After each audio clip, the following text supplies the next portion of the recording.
7과 SNS는 약일까 독일까? 읽어봅시다. 인터넷이 발달함에 따라 SNS를 이용하는 사람들도 늘어나고 있다. 한국인터넷진흥원에서 2018년 국내 인터넷 이용자들을 대상으로 SNS 사용에 대해 조사한 결과 만 6세 이상 인터넷 이용자들 중 65.2%가 SNS를 이용하는 것으로 나타났다. SNS의 가장 큰 장점은 전 세계의 사람들과 소통할 수 있다는 것이다. 우리는 SNS를 통해 세계 각국의 사람들과 만난다.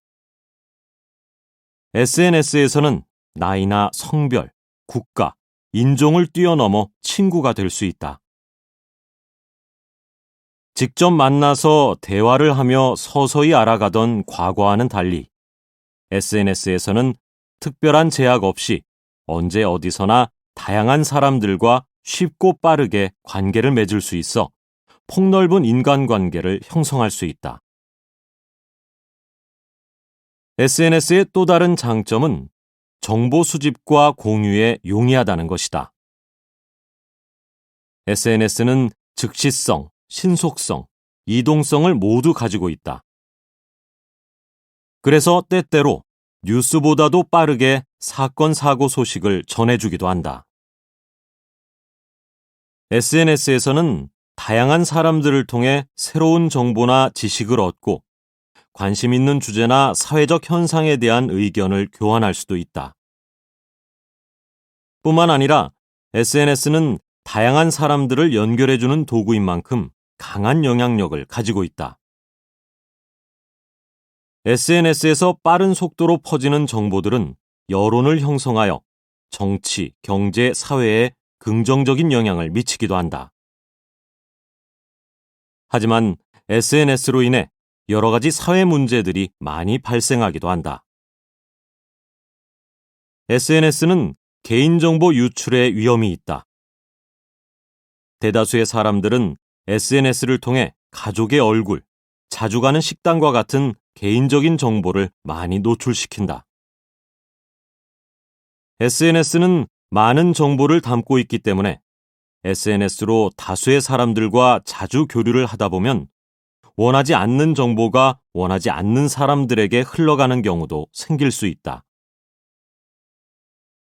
이렇게 유출된 개인정보는 범죄자들에게 악용되기도 한다. 문제는 이것뿐만이 아니다. SNS에는 믿을 수 없는 정보가 많다. 사용자들은 불분명한 정보를 의심 없이 믿고 공유한다. 그리고 사람들은 이러한 거짓 정보에 쉽게 속는다. SNS의 또 다른 문제는 중독성이 강하다는 것이다. 취향에 맞춘 여러 정보들을 끊임없이 제공해주기 때문에 한번 보기 시작하면 시간 가는 줄 모르고 계속 보게 되어 절제하기가 힘들어진다. 이처럼 SNS는 다양한 사람들을 사귀고 정보를 빠른 시간 안에 교환하는 데에는 도움이 되지만 개인정보 유출과 불확실한 정보로 사회적 문제를 일으킨다. 이런 문제들을 해결하기 위해 우선 정부나 공공기관에서는 개인정보 유출로 인해 발생하는 사이버 범죄를 제재할 수 있는 제도적인 장치를 마련해야 한다. 또한 사용자는 SNS에 너무 자세한 개인 신상을 올리는 것을 자제해야 하며 SNS에서 보이는 정보에 지나치게 의존하지 않아야 할 것이다. 정보 공유와 소통의 도구로서 장점을 극대화하기 위해서는 SNS를 올바르게 활용하려는 사용자의 노력이 필요하다.